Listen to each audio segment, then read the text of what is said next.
오늘 오면서 이런 생각을 했어요. 전에 그 정철 목사님 저에게 오셔서 또 헌신예배 말씀을 전해 주셨는데, 저희 교회에 뭐 이러저러한 목사님들 강단에 많이 오시지 않겠습니까? 한데 정민철 목사님 말씀을 듣는데 마음이 울림이 있어요. 공명 울림이 있어요. 그래서 참 훌륭하다 하는 생각을 했습니다. 그래서 지금까지도 제가 그 마음에 그 은혜 받았던 것들이 마음속에 있습니다. 그래서 오면서 그런 생각을 했어요. 제가 뭐 이게 와서 그런 얘기하는 건 아니고 참 배울 게 있는, 노력하는, 저는 노력을 좋아합니다. 훌륭한 목사님이 목양하시는 교회 성도들은 참 복되다, 그런 생각을 했습니다. 제가 이 교회에 와서 제가 오늘 원고에는 없는 한 가지 얘기를 하고 제가 말씀드려야 되겠다라고 생각했습니다. 제가 오늘 목사님께 저 시집을 하나 드렸거든요. 제가 쓴 시집은 아니고 정승 씨 그 초기 시집인데, 외로우니까 사람이다 하는 이런 시집이거든요. 그래서 뭐 이렇게 얇아요. 얇고 그래서 뭐 부담도 안 될 것 같아서 저는 제가 돈 주고 산 책만 봅니다. 왜냐면 책 여러 군데서 많이 오잖아요. 그건 안 봐요. 제가 돈 주고 산 책만 보거든요. 제가 꼭 봐야 되겠다 해서 사는 거니까. 근데 그래서 일부러 얇은 책, 시집을 드렸어요. 사람이 외롭잖아요. 그 외로움을 극복하는 게 우리 인생이고, 또 그 가운데 예수 그리스도 함께 오셔서 외로움을 기쁨으로 함께 가는 거잖아요. 오르텅스 블루라는 시인이 쓴 시 중에 이런 게 있어요. 사막에서 그는 뒷걸음질로 걸었다. 자기 발자국을 보려고. 그런 짧은 시입니다. 그 사막에서 걷는 게 얼마나 외롭겠어요. 아무도 없는데. 그러니까 뒷걸음으로 걷는 거야. 그럼 자기 발자국을 자기가 보잖아. 이 삶이 또 외롭고 고독한 거죠. 그래서 극복하는 과정이 우리 삶의 믿음의 승화 과정이고요. 그래서 목사님도 외롭습니다. 그래서 제가 시집을 하나 드렸는데 아주 얇은 시집이에요. 제가 오늘 꽃 얘기를 하나 해드릴게요. 여러분 얼마 전에 벚꽃 피었죠? 아니 여기는 아는 게 없는 것 같아. 벚꽃 피셨잖아요. 여러분 꽃이 나무 가지에 며칠이나 붙어 있습니까? 길지 않아요. 화무 11홍이라 하는데 정말 길지 않습니다. 여러분 목련이라고 합시다. 목련꽃 그늘 안에서 베르타르의 편지를 읽노라 뭐 하고 뭐 운의 사랑 목련하야 뭐 이런 노래도 있잖아요. 목련이 꽃이 며칠 핍니까? 저희 교회 앞에 큰 목련 나무가 있었거든요. 예배당 다시 짓느라고 30년 만에 다시 짓느라고 이제 다른 데로 의리가 있잖아. 그래서 다른 데로 옮겨갔다가 또 거기서 또 옮겨와서 이렇게 심었는데 대부분 두 번 옮겨 심으니까 가지 다 자르고 이렇게 그 기둥만 남아 있어요. 그러니까 지금 3년 됐는데도 꽃이 몇 개 안 피어요. 그 한 5년은 있어야 좀 피울 것 같아요. 너무 불쌍해서 사진은 찍어놨는데 목련꽃 열흘밖에 안 핍니다. 여러분 집에 있는 분들 아시잖아요. 금방 떨어져요. 떨어지면 제일 지저분한 꽃이 목련이야. 시꺼멓게 되잖아. 근데 우리들은 목련 하면은 무슨 생각을 하죠? 목련은 거의가 시퍼런 잎만 있는 겁니다. 나무에 꽃이 붙어있는 날은 열흘 정도밖에 안 돼요. 그런데 왜 우리는 목련이라 그러면 그 하얀 꽃을 생각할까요? 그건 인상, 임프레션, 인상이에요. 자, 봅시다. 여러분들은 목련에 대해서 생각을 할 때, 화려하게 꽃핀 꽃, 그것을 보면 정말 아름다움의 모든 수사를 다 동원해야 될 이와 같은 꽃이잖아요.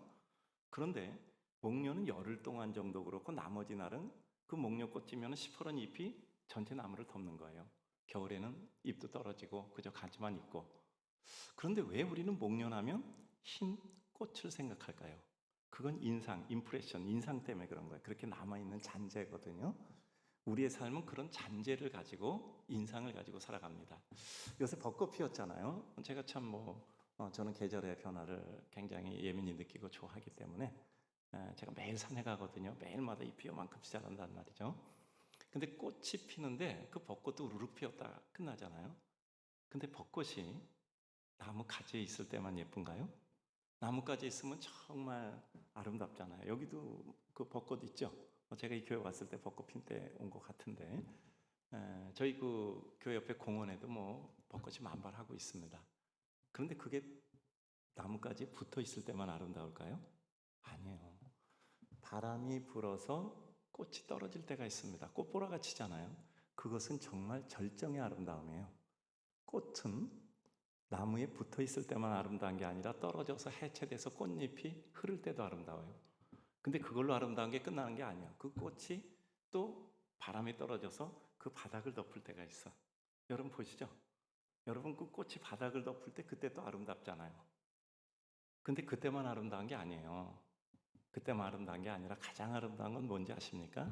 그 꽃을 기억하고 있는 여러분의 인상입니다. 머릿속의 꽃, 마음속의 꽃이에요. 그러니까 꽃은 나무에 붙어 있어도 아름답고 또 그것이 어디로 날아다녀도 아름답고 바닥에 떨어져도 아름답고 여러분 꽃이 바닥을 덮어 있을 때 얼마나 아름답습니까? 여러분 사진도 찍어주잖아. 그리고 그것이 다 잊혀지고 내 가슴 속에 남아있을 때 그 꽃이 가장 아름다운 겁니다. 소위 말해서 목련이 아름답다 아니면 벚꽃이 아름답다는 것은 여러분의 실화가 아니라 마음속의 꽃을 보고 아름답다고 생각하는 거예요. 그래서 사람들에게 기억, 잔재, 그리고 우리들의 마음에 남은 인상, 그리고 추억들은 매우 아름다운 거예요. 그래서 사람이 사람 사이에 가장 아름다운 것은 그리움을 가지고 있는 거거든요. 누구에 대해서 생각할 때 마음이 그리움으로 남아있고 또 무엇인가 마음이 기쁘고 좋은 잔재로 남아있을 때 그것은 우리 인생의 큰 축복이죠. 그러니까 서로를 생각할 때 우리는 늘 생각합니다. 무슨 생각을 하냐 하면 정말 나는 무엇으로 남을 것인가. 저희 교회 실천사항 중에 첫 번째가 무엇으로 남을 것인가 거든요. 무엇으로 남을 것인가. 나는 누구에게 어떤 인상으로 어떤 그리움으로 또 어떤 모습으로 남을 것인가를 늘 생각하며 우리는 우리의 삶을 이루어가는 거죠. 그러니까 저도 저희 교회에서 33년 됐는데요. 초기에 저 같이 있었던 분이 다 70이 되시더라고요. 제가 나이가 그러니까 제가 지금 뭐 33살에 갔는데 제가 33년째란 말이요. 그러니까 제가 이제 올해 65세 뭐 요새 새로 나온 나이로 그렇게 되거든요. 그렇게 되잖아요. 근데 같이 있던 성도들이 다 나이가 들어요. 근데 저는 아직까지도 그 사람들의 옛 모습이 그대로 있고 그분들도 저의 옛 모습을 기억하고 있는 거죠. 그러니까 사람이 사람을 기억하는 것이 그런 거잖아요. 아름다운 인상을 주는 것. 그것이 축복이잖아요. 저는 그래서 이 교회 오면서 그런 생각을 했어요. 우리 정민철 목사님 또 목양받고 있는 성도들은 참 기쁘고 행복하겠다. 뭔가 줄 수 있는 목회라는 것은 축복이잖아요. 저희 교회는 좋은 교회예요. 왜 좋은 교회인지 압니까? 금요 기도회 때 물 한 병씩 줍니다. 여기 물 안 주죠? 우리 교회 물 줘. 그것도 3다수 줘요. 3다수 중에서도 큰 건 불편하다 그래서 반 요만한 거 하나씩 드리거든요. 하나씩 드려보세요. 교인들이 좋아해요. 이렇게 목회를 하다 보니까 교인들에게 뭔가를 주고 싶더라고. 뭔가를 주고 싶어. 뭔가를 주고 싶어. 자, 우리 옆에 계신 분들하고 인사 한번 합시다. 여러분 꽃 얘기했죠? 여러분 나무에 있는 꽃만 꽃잎이 아니에요. 바람에 날려도 꽃잎, 떨어져도 꽃잎, 내 마음에 남아있는 꽃이 가장 아름다운 꽃이에요. 그냥 우리는 서로를 볼 때 아름다운 거예요. 그리움을 가지고.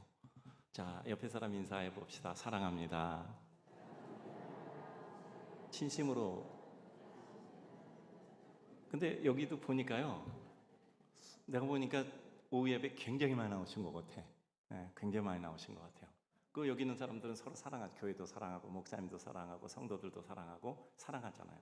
근데 이제 우리 마음의 본심을 얘기합니다. 옆에 사람 보시고요. 아까 사랑합니다 인사하셨죠? 본심을 얘기합시다. 시작.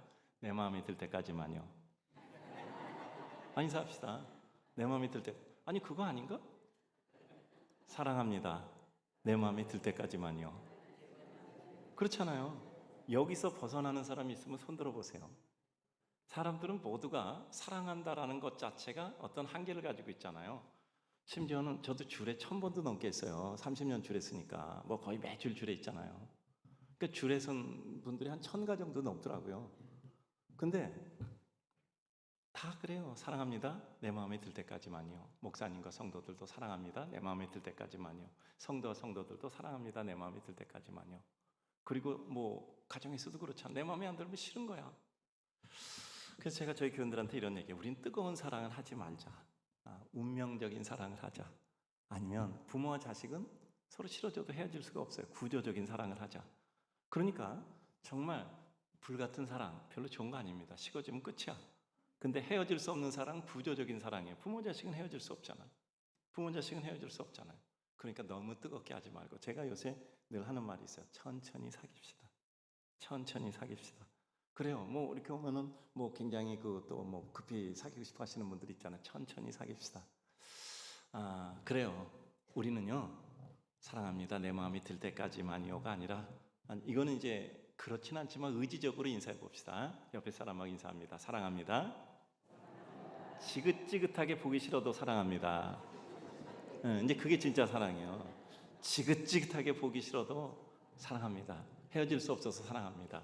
그것이 우리의 사랑이지요. 우리 광성교회 우리 성도님들 모두는 사랑합니다, 내 마음에 들 때까지만이요 아니고, 사랑합니다, 당신이 지긋지긋해도 사랑합니다, 이런 사랑을 이루시기를 주님의 이름으로 축복합니다. 예, 감사합니다. 제가 오늘 인식과 발견이라는 이와 같은 말씀을 드리기 위해서 몇 가지 제가 사용하는 어휘를 말씀을 설명드리고, 그리고 제가 이 내용에 대해서 잠깐 주어진 시간 안에서 제가 말씀을 드리겠습니다. 첫째는 현상과 의미입니다. 자, 현상과 의미는 제가 이게 뭐 괜한 얘기하는 거 아니고, 오늘 말씀을 이해시키기 위해서 드리는 보적적인 이와 같은 어휘 설명입니다.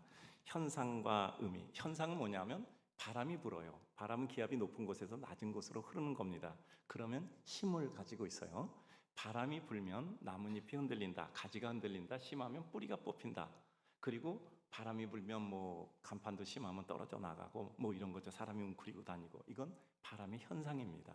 바람이 일어남으로 말미암아 어떤 일들이 벌어지고 있는가, 바람의 현상이에요. 의미는 뭐냐고 하면, 바람이 그렇게 불어서 사람들이 어깨 쭈그리고, 그리고 사람들이 나뭇가지가 휘고 뭐 그럴 정도로 바람이 불어서 이와 같이 모든 것들이 일어나는 이 현상을 어떻게 생각하는가, 그게 의미입니다. 자, 현상은 동일해요. 나뭇가지가 휘고 심지어는 뿌리가 뽑히기도 하고 또 나뭇잎들이 바람에 흔들려서 떨어지기도 하는 이런 현상을 보면서, 이런 바람이라는 현상을 어떻게 생각하는가. 좋아하는 사람이 있고 싫어하는 사람이 있습니다. 좋아하는 사람은 어떤 사람일까요? 겨울 용품 장사, 난방 용품, 혹은 또 뭐 겨울 두꺼운 옷 같은 거 파는 사람은 바람이 세게 며칠 보면 좋겠죠. 뭐 겨울 용품이 잘 팔리니까. 또 어떤 사람은 뭐 찻집 주인 같은 경우도 괜찮겠죠. 추우니까 들어와서 차라도 한 잔 마시고 기다리다 갈 테니까. 이렇게 그 바람이 불어서 좋다라고 생각하는 의미를 가진 사람이 있어요. 근데 또 하나는 뭐가 있냐면, 바람이 불어서 싫어요. 몸이 약한 사람, 감기 환자. 바람 불이니까, 바람이 불어도요, 감기약을 파는 사람은 좋은데 감기 걸린 사람은 나빠요. 바람이란 똑같은 현상에 대해서 감기 들린 사람은 나쁜데 감기약 파는 사람은 좋다니까. 또 이해가 잘 안 돼요? 이해하시겠죠? 자, 모터보트 임대업자, 그 사람은 모터보트 임대하려면 바람이 안 불어야 되는데 쌩쌩 불면 안 되니까 그 사람 바람 불면 나쁜 거야. 하루 종일 돈을 못 버니까. 현상은 똑같은데 의미는 각각 달라요. 우리가 성숙했다는 것은 무엇이냐 하면, 어느 날 현상을 보고 이렇다 저렇다 얘기했는데 시간이 지나서 그 의미를 파악해서 그 가운데 우리가 어떤 생각을 결정하는 겁니다. 자, 두 번째, 본질. 요새 이런 말을 많이 해요. 야, 본질로 돌아가자, 어려울 때로 본질로 돌아가자, 이런 얘기 많이 한단 말이죠. 이런 말 안 해본 사람이 없을 정도로 많이 해요. 본질이 뭔가를 생각합시다. 자, 이렇게 제가 설명을 드릴게요. 여러분, 여기 뭐 어떤 백화점이 있다고 합시다. 백화점이 있다고 합시다. 그 가운데 이렇게 얘기했어요. 들어가셔서 원하는 거 한 가지만 딱 가지세요. 다 드릴 수는 없고 딱 한 가지만 가지세요. 그럼 여러분 뭘 가지겠습니까? 옷 좋아하는 사람 가장 비싼 옷, 뭐 컴퓨터 좋아하는 사람은 가장 비싼 컴퓨터, 어떤 사람은 뭐 가장 비싼 피아노, 아니면 가장 비싼 가전제품, 뭐 자기가 원하는 것 중에서 제일 좋은 거, 그리고 자기가 아는 것 중에 가장 값비싼 거 하나 고르겠죠. 근데 여러분은 그런 염려할 필요가 없어요. 뭐 하나 가지고 오면 되죠? 아는 게 없구나. 뭐 하나 갖고 오면 돼요. 간단하잖아요. 모르시겠어요? 보석상 가서 제일 비싼 보석 하나 딱 들고 오면 되는 거야. 이거 하나 팔면 원하는 거 다 살 수 있어요. 요게 본질입니다. 한 가지 가지고 모든 것을 다 해결할 수 있는 게 본질이에요. 자, 여러분 어떤 숙소에 갔어요. 뭐 어떤 여러분들이 이러저런 뭐 여행을 하든지 해서 숙소에 갔습니다. 근데 요새 숙소는 가서 카드를 딱 꽂아야 되잖아. 그래야 이제 불도 들어오고 에어컨도 들어오고 뭐 이제 그러잖아요. 그래서 딱 꽂았어. 그래서 불이 켜져서 일 보고 이제 밖에 나오는 거야. 근데 그걸 뽑아갖고 나와야 되는데, 그런 데 있잖아요. 저도 그런 데 있단 말이에요. 깜빡하고 나와서 보니까 문이 퉁 하고 닫히고 열 수가 없어. 그럼 여러분 어떻게 해요? 할 수 없이 이제 프론트에 가서 제가 이렇게 그 키 놓고 나왔는데, 그럼 뭐 거기서 다 알아요. 그런 사람이 너무 많으니까. 그럼 이제 본인 확인하잖아요. 몇 호실입니까? 이름이 뭡니까? 뭐 이렇게 확인하고, 딴 사람은 안 되니까. 그러니까 확인되면은 이제 거기서 프론트의 직원이 따라와서 그 문을 열어주든지, 아니면 그 층을 담당하는 그 뭐 청소도 하고 관리도 하는 이런 분들이 있단 말이에요. 그분들이 뭐 나오라 그래서 그 앞에서 와서 키를 대고 이렇게 문을 열어줍니다. 근데 그 키는 그 층에 있는 모든 방이 다 열려요. 그 프론트 직원이 가지고 있는 키는 그 호텔 전체에 있는 모든 방이 다 열려요. 마스터키입니다. 모든 거를 다 입력해 놓은 거예요. 이게 본질입니다. 본질. 한 가지 가지고 모든 방을 다 열 수 있어. 한 가지 가지고 모든 걸 다 해결하는 거. 이게 본질입니다.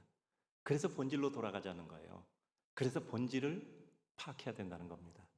우리 인생에 단 한 가지를 가지고 모든 것을 다 해결할 수 있는 것이 무엇이 있을까요? 여러분 한번 생각해 봅시다. 사람들이 뭐 빈부의 격차도 있고 지식의 격차도 있고 또 여러 가지 뭐 사는데 기호의 격차도 있고 많은 것들이 있어요.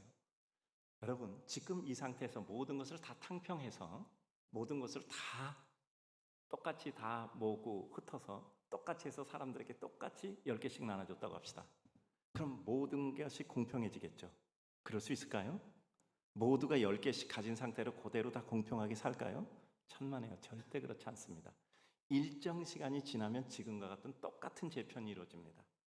거기는 사람의 기호, 성향, 그리고 그 사람이 가지고 있는 역량, 모든 것에 따라서 얼굴은 바뀔 수 있고 누군가는 기회를 새롭게 얻을 수 있을지 모르지만 전체적인 것으로 볼 땐 지금과 똑같은 구조가 이루어집니다.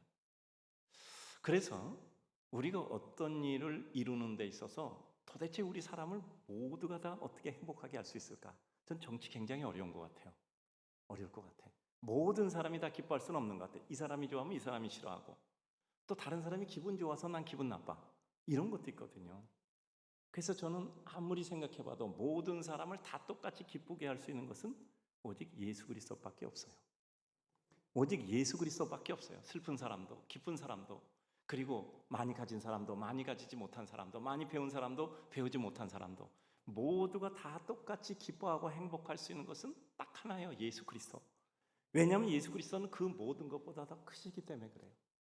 더 크기 때문에 어떤 누구도 예수 그리스도로 인하여 그의 모든 것을 다 채울 수 있어요. 예수 그리스도 없이는 채우지 못하는 것을 예수 그리스도로 채울 수 있는 거죠. 그러니까 인생의 본질은 예수 그리스도입니다. 예수 그리스도라는 키를 갖다 대면 모든 방문이 열리는 거예요. 여러분, 무엇으로 기쁨을 얻습니까? 예수 그리스도. 무엇으로 병이 납니까? 예수 그리스도. 무엇으로 행복해집니까? 예수 그리스도. 무엇으로 눈물을 거둘 수 있습니까? 예수 그리스도. 예수 그리스도라는 키를 대므로 모든 것이 해결되는 거예요. 마서키. 이게 본질, 예수 그리스도입니다. 자, 그러면 이제는 상위 가치와 하위 가치에 대해서 말씀드립니다. 상위 가치, 하위 가치. 옛날에 저기 연세대학교 앞에 지나가면 그 성산대교 있는데 거기서 이제 어떤 사람이 돈을 막 뿌렸대요. 근데 뿌린 게 아니라 실제는 뭐 어떻게 가져가다가 그게 뭐 뚜껑이 열려서 했다 그러던데, 뭐 너무 오래된 얘기에서 잊어버렸거든요. 근데 사람이요 난리를 친 거야. 뭐 신사복 입고 있는 사람, 뭐 잘 차려입은, 또 이렇게 아주 멋지게 차려입은, 또 뭐 이렇게 여성분들 뭐 다 할 것 없이 그 차도에서 그 차를 세워놓고 문 열고 돈을 다 주웠다는 거야. 아, 그거 돈 주워서 뭐 하려면 이제 주워서 다른 사람 주려고 그랬겠지. 근데 그 돈을 주워서 차를 세우고 다 돈을 주웠대요. 그러니까 그 일대가 난리가 난 거야. 교통이 막히고. 근데 여러분 한번 생각해 봅시다. 그 돈을 이렇게 막 뿌리든지 뭐 나니까 사람들이 그걸 다 주셨다는 거야. 근데 이쪽으로 막 그걸 주스러 가는 사람이 다 일제히 한 사람도 빠짐없이 이쪽으로 다 돌아서서 저쪽으로 막 뛰어가. 왜 그럴까요? 왜 그럴까요? 이쪽에는 5만 원짜리를 뿌리는데 저쪽에는 10만 원짜리 수표를 뿌리는 거야. 그러면 5만 원짜리 주스러 가서 당연히 다 돌아가서 저쪽에 있는 거를 주워야지. 이게 하위 가치, 상위 가치입니다. 하위 가치, 상위 가치.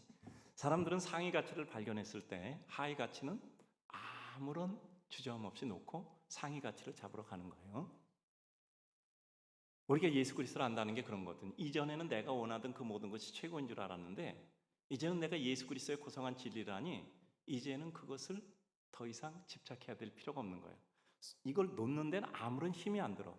상위 가치를 발견한 사람은 하위 가치는 저절로 놓게 돼요. 밭에 감추인 보물을 발견한 사람, 자기의 가재도구 다 팔고 집도 팔아서 보물을 살려고 하는 건 당연한 거죠. 값진 진주를 발견한 사람, 다른 거 다 팔아서 그거 살려고 하는 것은 당연한 거죠. 여러분, 작년인가 서울미술관 그 10주년 기념으로 거기 소장전을 했는데, 그 안병광 씨가 원래 제약회사 직원이었어요. 명동에서 비가 오는 날 쭉 이렇게 보고 있는데 유심히 보다 들어가서 그림을 한 장 샀어요. 그런데 나오는데 그거 진품 아닌 거 아시죠? 뭐 당연히 알죠. 8,000원 주고 샀다고 제가 기억하고 있는데, 이중섭 씨 소라는 그림이에요. 근데 이제 뭐 이렇게 사진이죠.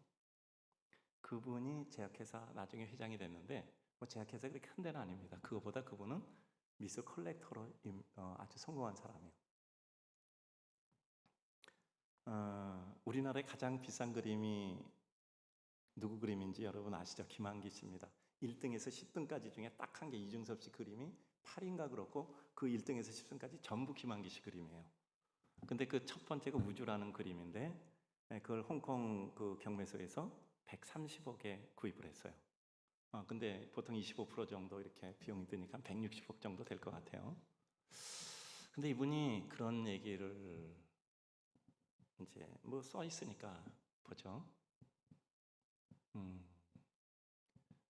내가 여기서 저 그림을 안 사면 이 그림은 대한민국으로는 절대 들어올 수 없다.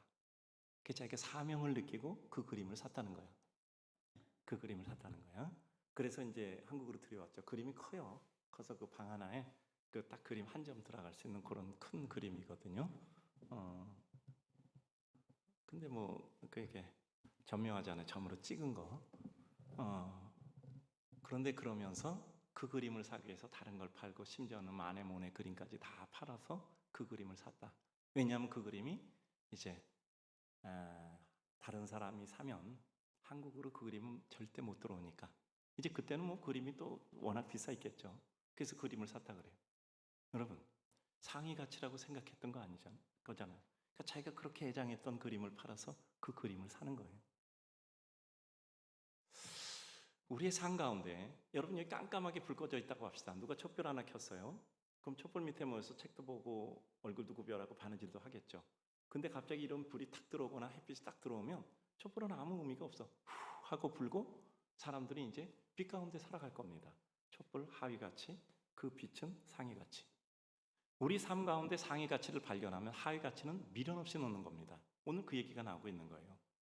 그러니까 우리 인생은 어느 날 이 상위 가치를 발견하는 것이 우리 인생의 가장 큰 기쁨이 되는 거예요. 상위 가치를 모를 때는 그 어둠 속의 촛불이 최고라고 여겼던 거예요. 그런데 어느 날 상위 가치를 발견하니 그 인생이 달라지는 거예요. 그래서 사도 바울은 예수 그리스도의 고상한 진리를 발견하게 되었을 때 그는 이전 것은 자기의 모든 자랑스러운 것이 배설물처럼 여기게 되었던 것이죠. 자, 상위 가치를 발견한 사람은 뭐가 이루어지죠? 방향의 전환이 이루어집니다. 상위 가치를 발견한 사람은 방향의 전환이 이루어져요. 누가 시키지 않아도. 그러니까 예수 그리스도가 진정한 내 삶의 상위 가치라고 생각하면 내가 이제까지 살아가던 모든 삶의 방향이 바뀌는 겁니다. 자, 본문으로 돌아옵니다. 자, 이제 베드로가 밤새도록 물고기 한 마리도 못 잡았어요. 근데 베드로는 예수님 말씀 들은 건 분명합니다. 이전에 주님이 이제 베드로에게 뭐 전후 사실 얘기하면 아시니까 간단히 말씀드린 겁니다. 오셔서 이렇게 얘기합니다. 베드로야, 깊은데 그물을 내려라. 근데 베드로는 이상해요. 자기는 평생 동안 그 게네사렛 호수, 갈릴리 호수에서 물고기 잡아먹고 있는 어부란 말이에요. 여기 물고기는 그 물에 대한 건 손바닥같이 알고 있는 사람이에요. 근데 밤새도록 한 마리도 못 잡았어. 근데 목수 출신인 예수님이 와서 베드로야, 깊은데 그물 내려라 말하는 게 너무 우스운 거예요. 그러나 베드로는 이렇게 말씀하잖아요. 내가 밤새도록 물고기 잡았지만 한 마리도 못 잡았습니다. 그러나 말씀에 의지해 내가 그리 하겠습니다 하고 깊은데 그물을 던졌단 말이죠. 왜냐하면 베드로는 예수님의 말씀의 권능은 알고 있었던 사람인 거예요. 그래서 깊은데 그물을 던졌어요. 그랬더니 이상한 일이 나왔어요. 고기가 너무 많이 잡혀서 그 둘이, 자기 동생하고 둘이 이걸 당길 수가 없어서 친구의 배, 거기 배 한 척이 또 있어서 두 사람 오라 그래서 넷이서 그거 땡겨갖고 그 두 배에 가득 찼단 말이야. 그러니까 베드로는 뭐라고 인사해야 되겠습니까? 주님 앞에 무릎 꿇고 엎드려서 주님, 정말 주님은 권능자이십니다. 평생 물고기 한 마리 잡아본 적이 없는 주님이 어떻게 평생 물고기 잡은 저를 능가해서 이와 같이 물고기를 많이 잡으셨습니까? 주님은 정말 권능자입니다 라고 얘기하지 않았다는 거예요. 뭐라고 얘기했습니까? 주여 나를 떠나소서 나는 죄인으로소이다. 베드로는 물고기를 많이 잡게 한 그 주님을 보고 물고기를 잡는 능력자라고 생각한 게 아니에요. 그건 현상이고, 물고기 많이 잡게 한 것은 현상이고, 그 현상 속에서 의미를 발견한 겁니다. 즉 물고기 한 마리 잡아본 적이 없는 예수님이 그 물고기를 한 밤새도록 못 잡은 그곳에서 물고기를 잡게 한 것은 이 예수님은 물고기 잡는 능력자가 아니라 세상의 모든 권능을 가지고 있는 하나님이라는 걸 깨달았던 거예요. 그렇지, 그는 하나님이야. 하나님의 아들이고 하나님이야. 그래서 베드로는 주여 나를 떠나소서 나는 죄인이로소이다. 즉 예수님을 바로 발견한 겁니다. 예수님을 바로 발견한 거예요. 예수님을 발견하니까 뭐라고요? 깨달은 거죠. 인식, 깨달음. 예수님 하나님이라는 것을 깨달은 겁니다. 주여 나를 떠나소서 나는 죄인이로소이다. 즉 예수님이 하나님이라는 것을 깨닫는 순간, 그거 신인식이라고 하잖아요. 신인식. 그 신인식을 이룬 순간 뭐가 이루어져? 자아인식, 나에 대한 깨달음이 오는 거예요. 주여, 주는 주님이세요. 세상의 모든 권능을 가진 주님이시란 말이죠. 주여 나를 떠나소서 나는 죄인으로소이다. 베드로는 한 번도 안 해본 말을 하고 있는 겁니다. 베드로는 자신이 죄인이라는 것을 거기서 깨달은 거예요. 왜 죄인이라는 걸 깨달았을까요? 예수 그리스도, 하나님, 예수 그리스도 앞에 자신을 보니까 자신이 죄인인 거예요. 그러니까 우리가 진정한 회개는 하나님을 발견할 때 이루어지는 것이 우리 자신의 회개예요. 그것이 뭐냐면 나를 인식한 거예요. 내가 죄인이라는 것을. 신인식은 필연적으로 자아인식을 가져옵니다. 전에는 자기가 죄인이라는 걸 몰랐는데 하나님이라는 것을 깨닫고 나니 그 다음에 내가 죄인이라는 것이 저절로 보여진 거예요. 그래서 신인식이 자아인식을 이룬 겁니다. 여러분 한번 생각해 보세요. 물고기 많이 잡는 것은 현상. 근데 그 중에서 물고기를 잡게 하는 능력이 아니라 권능을 가진 하나님이라는 것을 깨달은 것은, 그것은 뭐죠? 의미란 말이죠. 그러니까 우리는 어떤 흘러가는 모든 현상 속에서 이 의미가 무엇일까? 현상은 동일하나 의미는 다양하다고 말씀드렸잖아요. 세상이 아무리 어려워도 그 어려운 건 우리하고 별로 상관없어. 어려운 건 어려운 것이고 나는 하나님의 뜻 따라 그 어려운 가운데 오히려 기쁨을 누릴 수도 있잖아요. 어렵기 때문에 도울 사람이 더 많다 생각하면 한없이 기쁜 거죠. 한없이 기쁜 거죠. 하나님의 은혜, 하나님의 능력, 하나님의 영광, 하나님의 것에 이루는 거죠. 똑같은 일을 해도 거기서 무엇을 파악하느냐, 똑같은 현상 가운데 어떤 것을, 어떤 의미를 우리가 포착해내느냐에 있어서 나에 따라서 전혀 다른 거란 말이죠. 그러니까 그때 뭐가 주어져요? 예수님께서 말씀하잖아요. 이제는 사람을 취하리라. 너희가 사람을 취하리라. 뭐죠? 비로소 새로운 길이 발견된 거예요. 그래서 인식과 발견이에요. 인식, 깨달으니, 하나님을 깨닫고 나를 깨달으니, 신인식, 자아인식 이루어지니 뭐죠? 사명의 발견이 이루어진 겁니다. 이제까지는 물고기 잡고 살았어요. 이제까지는 물고기 잡고 살았습니다. 근데 이제는 사람을 취하게 돼요. 그러니까 어떤 일이 이루어지죠? 아까 말씀드렸잖아요. 방향의 전환이 이루어지는 그런 겁니다. 상위 가치가 발견됐어요. 하위 가치를 놓게 되는 거예요. 물고기 다 잡은 것 버려두고, 물고기 배도 버려두고, 그물도 버려두고, 어구도 버려두고 그 즉시로 다 놓고 예수님 쫓았단 말이죠. 상위 가치가 발견되니 하위 가치는 그냥 저절로 놓아지는 거예요. 우리가 예수 그리스도가 내 진정한 상위 가치고 나의 모든 것을 해결하는 본질이라는 것을 깨닫게 될 때 우리들에게 있어서 이 발견한 상위 가치 때문에 우린 뭐라고요? 방향의 전환이 이루어지는 겁니다. 그래서 우리가 이와 같이 주일 오후까지도 앉아서 예배 드리는 것은 내 삶의 방향이 무엇인가가 선명히 결정이 된 것이지요. 우리 인생이라는 게 별거 아닌 것 같지만 그래도 하나님께서 함께 하시면 그 별거 아닌 사람들을 통해서 하나님의 역사를 이루세요. 우리 이 저녁까지 나오신 분들은 정말 대단한 분이거든요. 저는 믿음은 관념의 언어라고 생각하지 않습니다. 믿음은 머릿속에서 맴도는 관념의 언어가 아니에요. 믿음은 내 실생활 속에 나타난 하나님의 은혜란 말이죠. 믿음은 밥 먹여주고, 여러분, 야, 예수 믿으면 밥 먹여주냐? 밥 먹여주죠. 당연히 밥 먹여줍니다. 밥 먹기 싫었는데 예수 믿으니까 밥 먹고 싶어진 거예요. 이 밥 먹고 나가서 열심히 일해서 많은 사람에게 도움을 줘야지. 이 생각이 일어나는 거예요. 내게 있어서 어떤 새로운 사명이 일어나는 거예요. 여러분, 베드로를 무식한 사람이라고 하는데 난 베드로를 무식한 사람이라고 하는 사람을 이해를 못하겠어. 왜냐하면 베드로는 현상 가운데 정확한 의미를 파악한 대단한 직관과 통찰이 있는 사람이잖아요. 물고기 많이 잡게 한 주님을 보고 주님 물고기 많이 잡게 하셔서 물고기 팔아서 너는 옷도 사고 애들 음식도 사주고 학교도 보내고 공부도 하고 이렇게 해서 감사합니다. 제가 좀 부자 됐습니다. 이렇게 인사하지 않았잖아요. 그렇게 인사해야 될 베드로가 주여 나를 떠나소서 나는 죄인으로서이다 라고 고백했잖아요. 대단한 통찰과 직관이에요. 다음에 뭐라고 얘기합니까? 주는 그리스도시요 살아계신 하나님의 아들입니다. 베드로 이렇게 고백했잖아요. 사람들이 나를 누구라 하냐? 더러는 모세, 더러는 엘리야, 더러는 선지자 중에 하나라고 하다이다. 너희는 나를 누구라고 하느냐? 주는 그리스도시요 살아계신 하나님의 아들이십니다. 이런 대단한 고백을 한 사람이요. 또 하나 고백이 있죠. 사람들이 물밀듯 왔다 썰물처럼 나가요. 그러니까 예수님이 비감한 어조로 말씀하잖아요. 너희도 가려느냐? 그때 베드로는 뭐라고 말씀드립니까? 영생의 말씀이 주께 있음에 우리가 네게로 가오리까? 이래도 베드로가 무식합니까? 이래도 베드로가 무식합니까? 그는 대단한 직관과 통찰을 가지고 있었던 사람입니다. 다만 그에게 배울 수 있는 기회가 열리지 않았을 뿐입니다. 우리들의 삶도 마찬가지예요.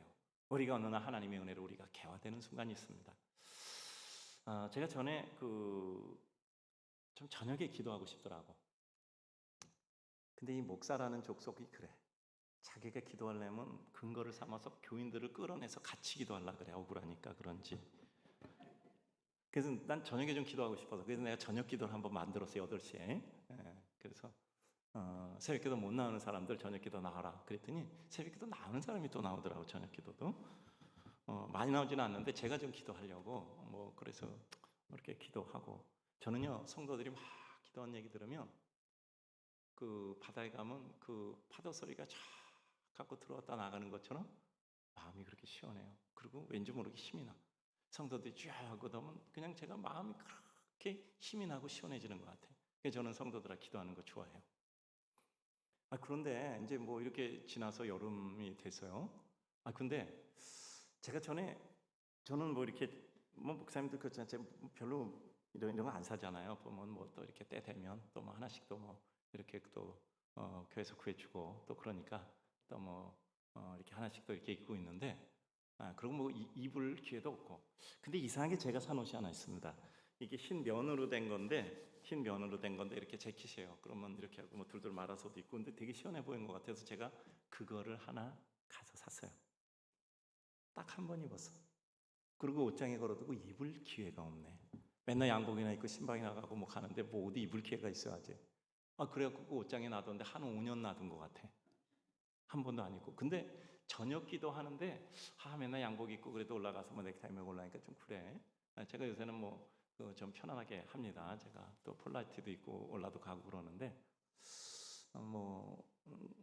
그 전에는 지금보다는 좀 덜 자유했어요. 옷장을 딱 열었는데 그게 있는 거야. 그것도 양복 비슷하게 재킷이잖아요. 그래서 넥타이 이렇게 메고 그것을 딱 걸쳤는데 괜찮은 거야. 괜찮네. 저녁 기도에 하는 거니까. 그래서 그날 입고 올라가고 여름 내내 그 옷만 입었네. 근데 더 큰 문제가 뭐냐면 한 5년 동안은 내가 여름에 사진 찍은 모든 것은 다 그 옷을 입고 찍은 거야.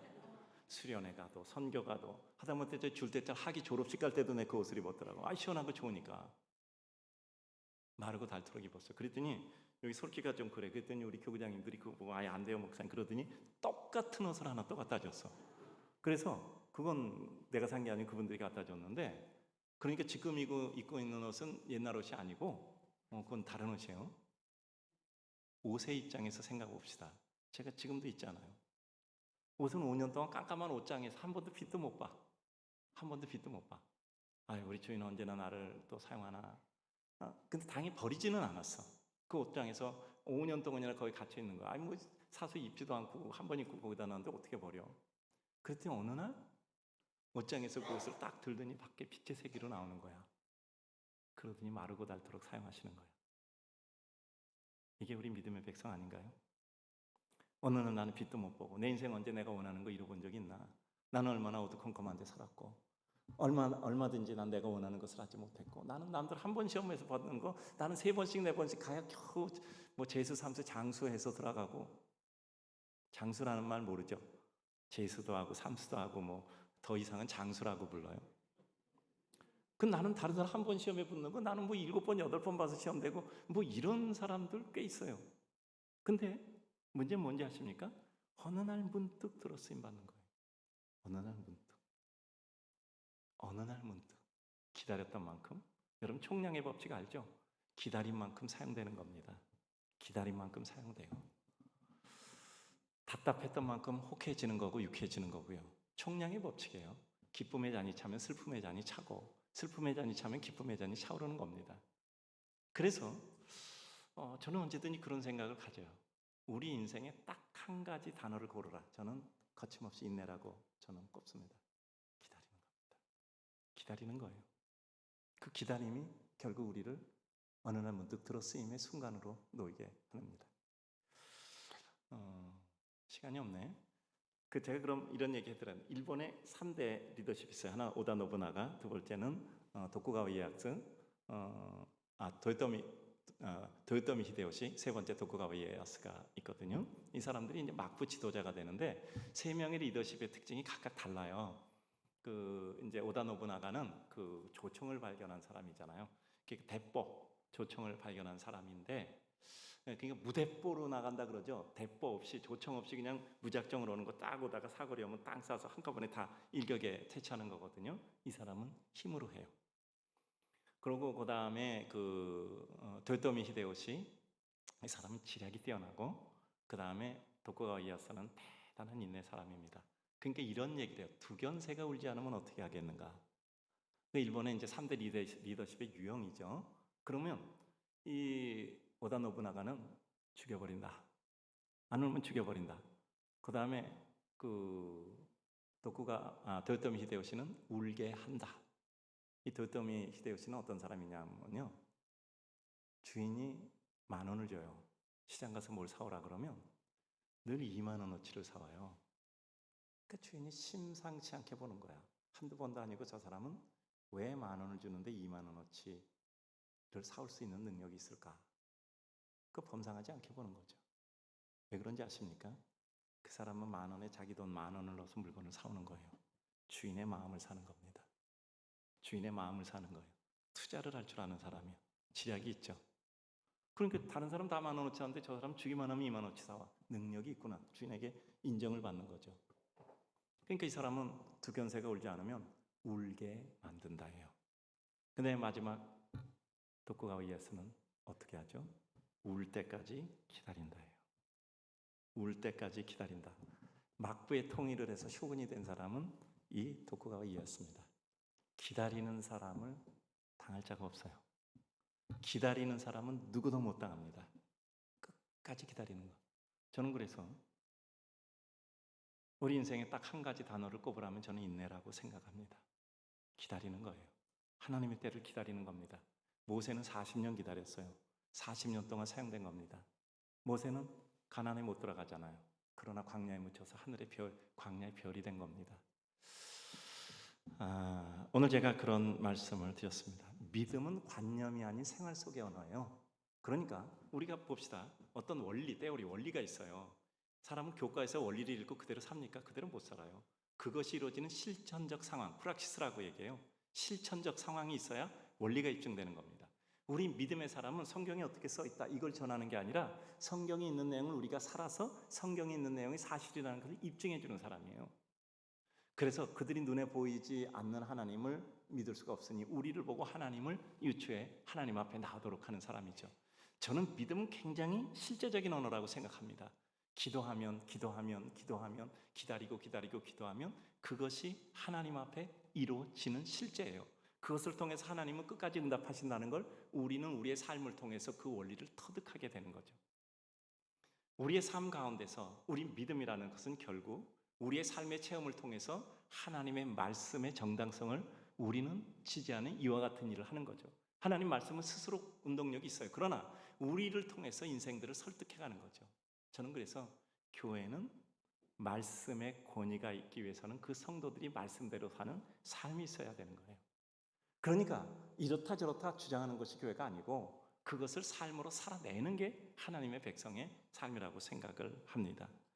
그래서 우리 인생들은 하나님의 은혜 가운데 주의 뜻대로 살기 위해서 버둥대고 있는 거죠. 저는 히브리서 11장 보면 이런 사람은 세상이 감당하지 못하느니라 이런 장면 있잖아요. 톱으로 켜고 짐승의 가죽을 입고 동물에게 던져져서 죽기도 하고 그런데 뭐라고요? 그들은 구차하게 고난을 면치 아니하며 저는 이 구절이 그렇게 힘이 있어요. 구차하게 고난을 면치 않으며 이런 사람은 세상이 감당하지 못하느니라. 그래요. 수많은 말 아무런 의미가 없어요. 그걸 몸으로 사는 겁니다. 몸으로 사는 거죠. 그래서 하나님의 은혜 가운데 주의 뜻을 이루는 것입니다. 이제 말씀했습니다. 바른 인식, 바른 깨달음은 우리들에게 새로운 길을 보여줘요. 인식은 발견을 주죠. 그게 우리의 사명의 발견이고 길의 발견. 그때 우리는 하위 가치 놓고 상위 가치를 발견해 그리로 가는 겁니다. 그때 본질인 예수 그리스도를 붙잡게 되는 거죠. 저희 교회가 총 620억을 외부로 보냅니다. 여러분 잘 또 이해 못하죠. 저희 교회 크지도 않아요. 요즘 30년 동안 준비한 겁니다. 30년 동안 준비해서 인류 실천해야 되겠다. 처음에 계획보다는 좀 작아졌어요. 저희가 한 13년쯤 전에 1년 동안 어려움이 있었고 그때 붕괴가 돼서 그래도 그때 딱 1년 만에 들어와서 가진 마음이 있어요. 우리의 꿈은 포기되지 아니하며 우리의 꿈은 포기되지 아니하며 그래서 이렇게 쭉 해서 보니까 한 20년쯤 되는 때부터 이제 한 가지 7가지가 있었거든요. 한 가지씩 실행하게 되더라고요. 예배당 저희 안 짓기로 했거든요. 그래서 20년 동안 안 짓는다. 이제 그리고 20년 동안 질병 200억 가지고 인물을 키운다. 그래서 그렇게 했습니다. 그리고 20년 지나서 평가해보자. 그렇게 했고 이제 20년 지나니까 교인들이 너무 불편하니까 개척해서 13개월 만에 지은 예배당이에요. 그게 종교부지 어떻게 또 연결이 돼서 거기다가 지은 예배당인데 730평 건평인데 땅은 360평이고 그래서 이제 교인들 너무 불편하니까 또 너무 날린 건물이니까 이렇게 약속대로 정한 대로 목사님 20년 됐으니까 이제는 지세요. 그래서 제가 원칙을 하나 세웠어. 부채 없이 짓는다.